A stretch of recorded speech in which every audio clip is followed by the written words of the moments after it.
¿Qué tal? Saludos, bienvenidos a este especial de France 24 que vamos a tratar hoy los 7 años de la llegada de la izquierda al gobierno de México y del partido Morena o del Movimiento de Regeneración Nacional. Jorge. ¿Qué tal, Juan Carlos? Bienvenidos a todos. Vamos a analizarlo con hechos y datos, cómo en este país se está redefiniendo el mapa político. Bienvenidos.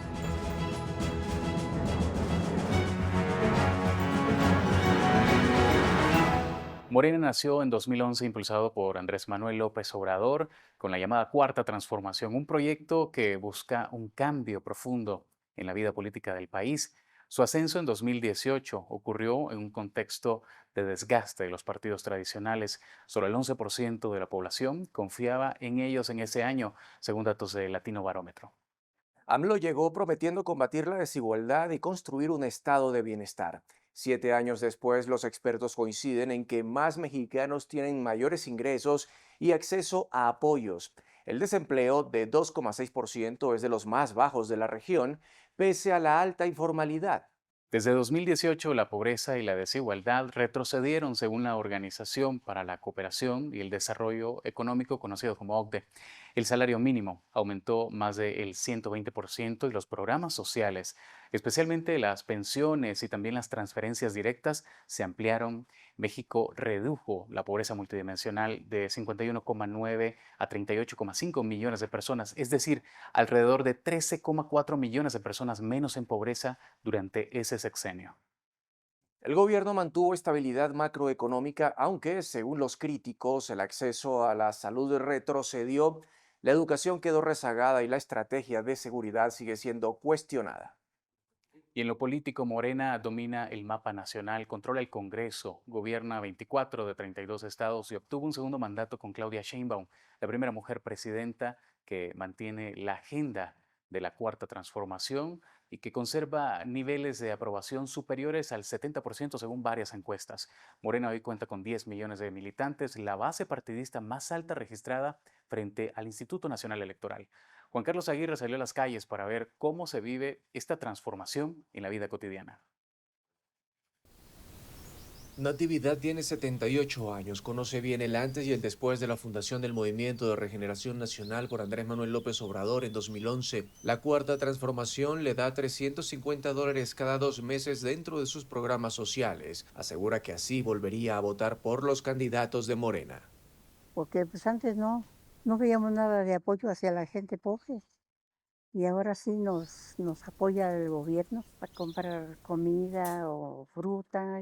José, un priista de corazón, votó por AMLO, pero no por Claudia Sheinbaum. Cuando entendió, dice que el populismo no es la solución. Tiene un portal de noticias, pero ahora hace bodas y videos. Al ser crítico, gobiernos de Morena le quitaron algunos convenios con la excusa de una austeridad franciscana que asegura no existe. Existe una mano dura para quienes no deberían de ser víctimas de esta mano del Estado. El Estado se ha visto muy rebasado por el crimen organizado. No hay una forma de garantizar la seguridad de ninguno de los mexicanos, y mucho menos si quieres levantar la voz. Pero hoy los pobres pueden comer, dice Saúl, un estudiante de historia que es morenista a pesar de haber nacido políticamente en las filas del PRI. Trayectoria similar a la de AMLO. Afirma que la cuarta transformación era necesaria para dejar atrás al bipartidismo y darle paso a una conciencia joven de izquierda, centro y derecha capaz de aglutinarse en un solo bloque político. Es un proyecto con mantras, con frases muy sencillas, muy pegajosas. Primero los pobres, no mentir, no robar, no traicionar.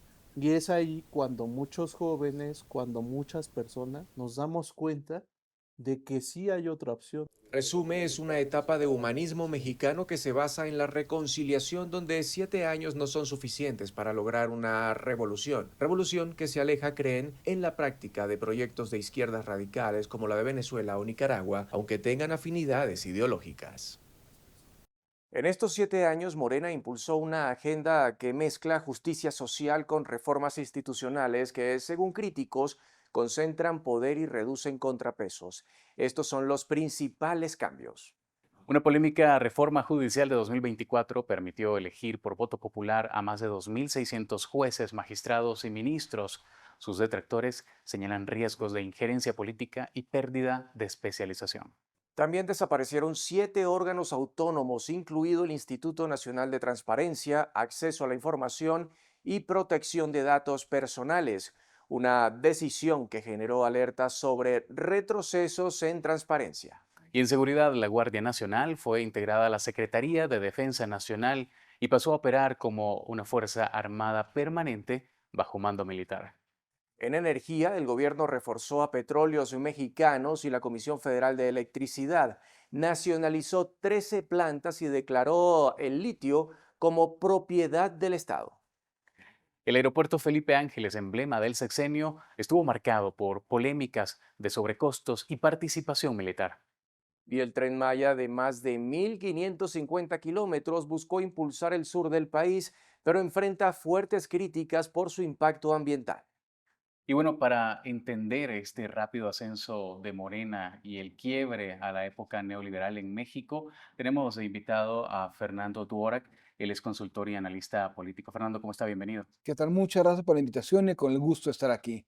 Fernando, queremos entender justamente esto. ¿Qué factores sociales y económicos explican que Morena desplazara tan rápido a los partidos tradicionales en México y prácticamente reconfigurara el mapa político de este país? Bueno, fundamentalmente lo que vimos no fue tanto el triunfo de Morena, sino el colapso de los años de la transición democrática que los llamamos, es decir, ese plazo que va entre 1988 y 2018. Se construyó una democracia muy imperfecta, que nunca se ocupó por empoderar a la ciudadanía, por generar buenos mecanismos de rendición de cuentas, que fue muy inequitativa en cuanto a las condiciones de distribución de riqueza, que nunca supo combatir o vencer problemas como la corrupción y la seguridad, y obviamente el hartazgo se fue acumulando de tal forma que ganó un liderazgo providencial, un liderazgo carismático, que supo realmente canalizar todo ese descontento y fue López Obrador. Entonces lo que estamos viendo es el colapso de ese sistema de partidos, el total desprestigio y el surgimiento de un régimen que todavía no sabemos qué significa. Y justamente de ese cambio quiero preguntarle, ¿el proyecto de Morena supone un cambio real ideológico o más bien un reajuste del mismo sistema político, pero bajo esto que usted mencionaba, un liderazgo personalista? Desde el propio nombre que usa Morena para asignarse, que es la cuarta transformación, se ve que hay muchas más continuidades. ¿Por qué? Porque durante los viejos años del prismo eran ellos la tercera transformación, era la independencia, la reforma, la revolución encarnada por el PRI y Morena. Es decir, estamos hablando de un discurso al menos historicista, consistente, en donde entró la figura disruptiva de López Obrador, eh, comenzó a tirar todas las reformas que hubo durante los últimos 30 años y todavía estamos por ver hacia dónde va ese sistema a irse consolidando. ¿Y qué implicaría para la democracia mexicana esta concentración de poder que muchos críticos le achacan a Morena y también algunas reformas polémicas como la reforma al Poder Judicial y también el creciente rol de las Fuerzas Armadas en este país? Pueden no gustarnos todas estas reformas, pero son altamente populares. Y esto es lo que pasa cuando una democracia colapsa, colapsa ante el aplauso generalizado.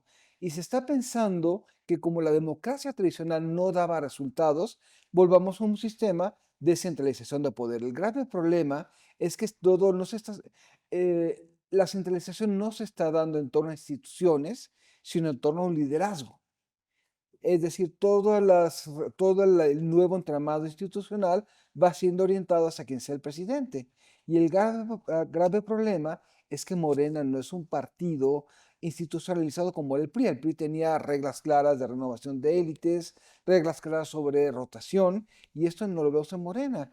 Todo sigue dependiendo de una persona. Entonces, ¿estamos viendo una centralización? Claro que sí, pero todavía no estamos viendo cuáles van a ser los equilibrios de mediano plazo entre las élites políticas, si acaso los llega a ver. Bueno, tanto López Obrador como Sheinbaum les ha tocado en distintos periodos de la historia encararse a Donald Trump en la política exterior. ¿Qué se espera para México en los próximos meses, tomando en cuenta que hay una renegociación del TEMEC y que también este tema, por ejemplo, de los ataques a embarcaciones en el Caribe y también en el Pacífico, el tema de seguridad? ¿Qué sigue para México bajo esta arremetida de Trump? Bueno, a Trump y a Sheinbaum, digo, a López Obrador y a Sheinbaum les tocó lidiar con un Trump muy distinto en sus dos periodos. López Obrador creo que tuvo ciertos arreglos en corto con Trump en el sentido de que si hacía México lo que Trump quería, es decir, que fuera un retén en migración fundamentalmente, López Obrador podía hacer básicamente lo que quisiera adentro del país. Ahorita es un Estados Unidos muy distinto. Es un Trump más intervencionista, mucho más agresivo exteriormente, y obviamente dentro de su táctica de negociación va a venir el replanteamiento o renegociación o actualización del TEMEC. Vamos a ver de qué forma van a ser los contornos, pero ciertamente va a utilizar como estrategia de negociación o de chantaje todas las debilidades del Estado mexicano, va a utilizar toda la información que está teniendo sobre cárteles, va a tomar en cuenta todas las quejas de empresas estadounidenses en México sobre trato preferencial a empresas mexicanas, y eso augura que va a ser un año muy complicado para Claudia Sheinbaum el año que viene.